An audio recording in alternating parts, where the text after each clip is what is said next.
आज मार्गशीर्ष महिन्यातला शेवटचा गुरुवार होता म्हणून मला उद्यापन सुद्धा करायचं होतं. म्हणून मग छान लवकर उठून सगळं आवरून मी माझी रेडी झाले. त्यानंतर मग देवाची छान अशी पूजा सुद्धा केली आणि स्वामींचा अभिषेक सुद्धा करून दिवाबत्ती केली. त्यानंतर मग पूजा वगैरे मांडली. यांनी सामान आणून दिलं होतं.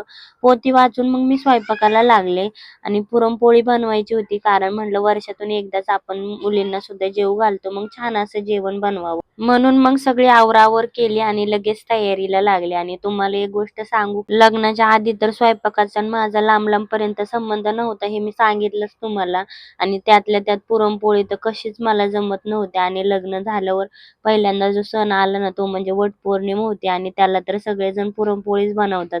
म्हणून मला पण बनवायची होती आणि येत तर काहीच नव्हतं. तरी सुद्धा आहे ना, हे मला म्हटले होते, "तू कशी पण बनवशील तशी मी खाईल." कारण सासू जरी इकडे नसली ना, तरी माझा नवरा सासूपेक्षा कमी नाही.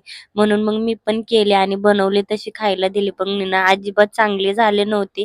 कारण मी कधीच केली नाही आणि पहिल्यांदा पुरणपोळी डायरेक्ट करणार म्हटल्यावर थोडंफार बिघडणार. 3-4 वेळा माझ्याकडून पुरणपोळ्या ना जेव्हा-जेव्हा करायचे ना, तेव्हा बिघडायच्याच.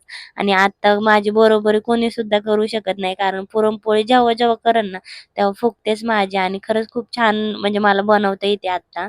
मी माझं कौतुक करत नाही, पण खरी गोष्ट सो त्या सगळ्या गोष्टी जाऊ द्या. त्यानंतर जेवण करून आजचा दिवस असंच संपवला आणि भेटूया आपण उद्याच्या ब्लॉगमध्ये. बाय.